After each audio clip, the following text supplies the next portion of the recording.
Under pass ಕಾಮಗಾರಿ ವೇಳೆ ಭೀಕರ ಅವಘಡ, ಮಣ್ಣು ಕುಸಿದು ಓರ್ವ ಕಾರ್ಮಿಕರ ಸಾವು, ಇಬ್ಬರಿಗೆ ಗಾಯ. ಹೌದು, ಬೆಂಗಳೂರಿನ ಕಂಠೀರವ ಸ್ಟುಡಿಯೋ ಬಳಿ ಅಂಡರ್ ಪಾಸ್ ಕಾಮಗಾರಿ ವೇಳೆ ಭೀಕರ ಅವಘಡ ಸಂಭವಿಸಿದೆ.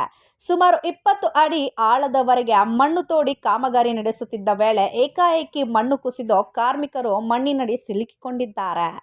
ದುರಂತದಲ್ಲಿ ಓರ್ವ ಕಾರ್ಮಿಕ ಮೃತಪಟ್ಟಿದ್ದು, ಇಬ್ಬರು ಗಾಯಗೊಂಡಿದ್ದಾರೆ. ಕಂಠೀರವ ಸ್ಟುಡಿಯೋ ಹಾಗೂ ಡಾಕ್ಟರ್ ರಾಜ್ ಪುಣ್ಯಭೂಮಿ ಬಳಿಯ ರಸ್ತೆಯಲ್ಲಿ ಈ ಘಟನೆ ಸಂಭವಿಸಿದೆ. ನಂದಿನಿ ಲೇಔಟ್ ಪೊಲೀಸ್ ಠಾಣೆ ವ್ಯಾಪ್ತಿಯಲ್ಲಿ ಘಟನೆ ನಡೆದಿದ್ದು, ಅಂಡರ್ ಪಾಸ್ ಕಾಮಗಾರಿ ವೇಳೆ ಮಣ್ಣಿನ ತಡೆಗೋಡೆ ಏಕಾಏಕಿ ಕುಸಿದು ಕಾರ್ಮಿಕರ ಮೇಲೆ ಬಿದ್ದಿದೆ. ಹೌದು, ಘಟನೆ ನಡೆಯುವ ಸಂದರ್ಭದಲ್ಲೇ ಸ್ಥಳದಲ್ಲಿ ಸುಮಾರು 15 ಮಂದಿ ಕಾರ್ಮಿಕರು ಕೆಲಸ ಮಾಡುತ್ತಿದ್ದರು ಎನ್ನಲಾಗಿದೆ.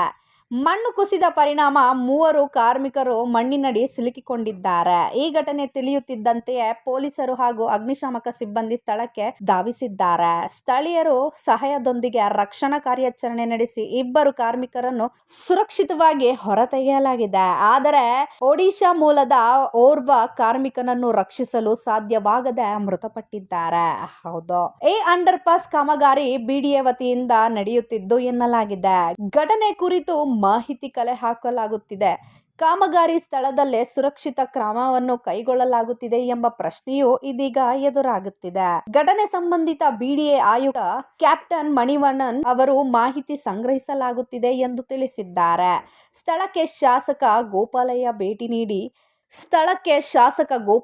ಭೇಟಿ. ಘಟನೆ ಹಿನ್ನೆಲೆಯಲ್ಲಿ ಸ್ಥಳೀಯ ಶಾಸಕ ಶ್ರೀ ಗೋಪಾಲಯ್ಯ ಅವರು ಕೂಡಲೇ ಸ್ಥಳಕ್ಕೆ ಭೇಟಿ ನೀಡಿ ಪರಿಶೀಲನೆ ನಡೆಸಿದ್ದರು.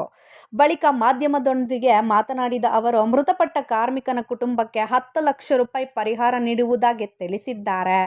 ಈ ದುರ್ಘಟನೆ ಮತ್ತೊಮ್ಮೆ ಅಂಡರ್ ಪಾಸ್ ಹಾಗೂ ರಸ್ತೆ ಕಾಮಗಾರಿಗಳಲ್ಲಿ ಕಾರ್ಮಿಕರ ಸುರಕ್ಷತೆಗೆ ಹೆಚ್ಚಿನ ಆದ್ಯತೆ ನೀಡಬೇಕಾದ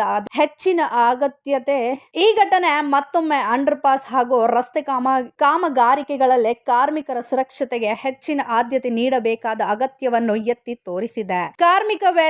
ಕಾಮಗಾರಿ ವೇಳೆ ಅಗತ್ಯ ಸುರಕ್ಷಿತ ಕ್ರಮಗಳನ್ನು ಕೈಗೊಳ್ಳುತ್ತದೆಯೇ? ಮಣ್ಣು ಕುಸಿಯದಂತೆ ಸೂಕ್ತ ತಡೆಗೋಡೆ ವ್ಯವಸ್ಥೆ ಮಾಡಲಾಗುತ್ತದೆಯೇ ಎಂಬುದರ ಕುರಿತು ಅಧಿಕಾರಿಗಳ ಪರಿಶೀಲನೆಯಿಂದ ಸ್ಪಷ್ಟಪಡಿಸಬೇಕು ಎಂದು ಮಾಹಿತಿ